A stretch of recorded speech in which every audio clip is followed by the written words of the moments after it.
Your Holiness, my Lords, Your Excellencies, ladies and gentlemen, it gives me enormous pleasure to welcome you here this evening.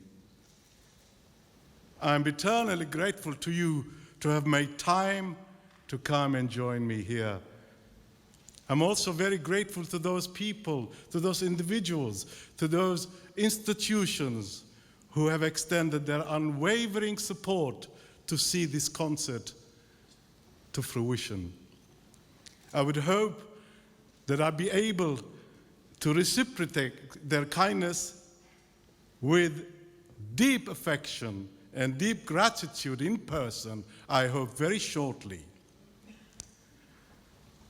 I can think of no better time than now to speak up for those who cannot speak for themselves. I can think of no better place than to remember those who are not with us. And of course, I remember one particular woman, Maria Jacobson. Can you just imagine this woman? As a young girl living in a sheltered home in Horsen, in a town away in a sheltered town by the river, beautiful, picturesque river at the turn of last century, around 1915, 100 years ago. Can you imagine this girl living that sheltered home, that wonderful community, and going to the wilderness at a time when women did not go alone out, let alone to some foreign land, at a time when there was a great war in the world. And this woman went with conviction and dedication. Such a wonderful person.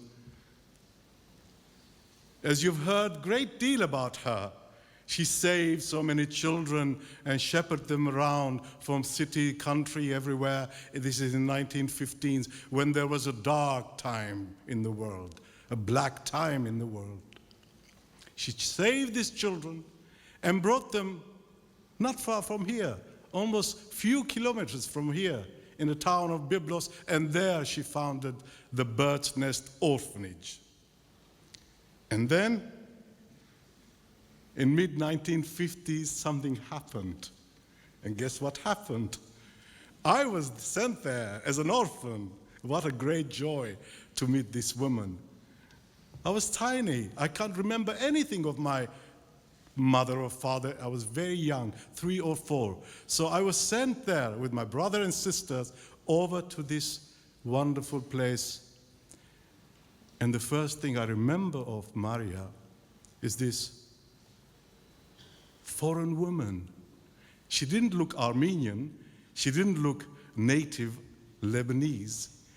She had this wonderful hair and a round moon-shaped face with the glasses, like just like me, round glasses, and a dress, unlike everybody else, all the buttons are buttoned up precisely. Now what she did, and I can remember this for the rest of my life, she came down to my eye level, almost kneeling down, and gave me the most beautiful hug. This feminine hug, this reassuring hug, this bosomy hug that told me, no matter what you had before, now you're going to start a beautiful life. Then I was apprehensive, because this is a strange person she was there. Then I heard the whispering, something quite unusual. She wasn't saying something particular. The language was so strange. And in my 3-year-old mind, I thought, this is actually, she's an angel. And she is praying in angelic language. Little did I know that she was actually praying in Danish. I had no idea. Here I am in the orphanage at the age of 3, and we were in fact very fortunate from the children that lived outside the boundaries of the orphanage. They were, like us, barefoot, working in the fields. But we, on Sundays, we wore sandals. We walked side by side and went to the church, and where Maria Jacobson and her sister Anna Jacobson played the harmonium for us. And this was my first introduction to the music, Western music, singing with her. So we were indeed quite privileged to be there, unlike the children who were living outside in the farms and working in the farms. I lived there until the age of 8. And then I don't want to go into great detail into the sadness of the story, because we are in fact celebrating something wonderful here, celebrating the life of this phenomenal woman who dedicated her life to us. So something happened that I had to leave the orphanage and go and live on the streets at the age of 8.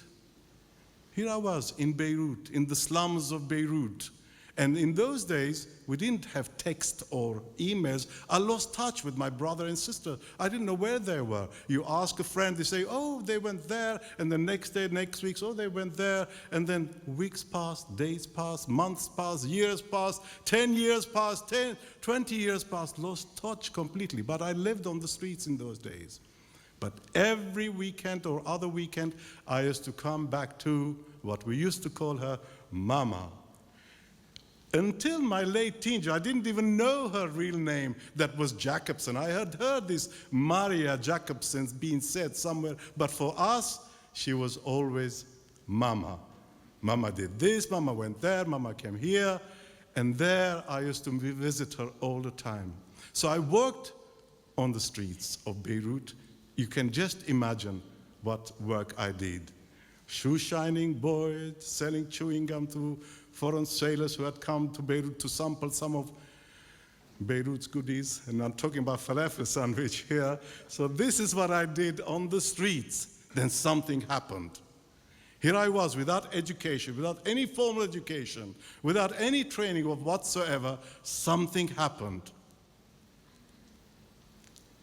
I became the conductor of the Royal Philharmonic Orchestra in London.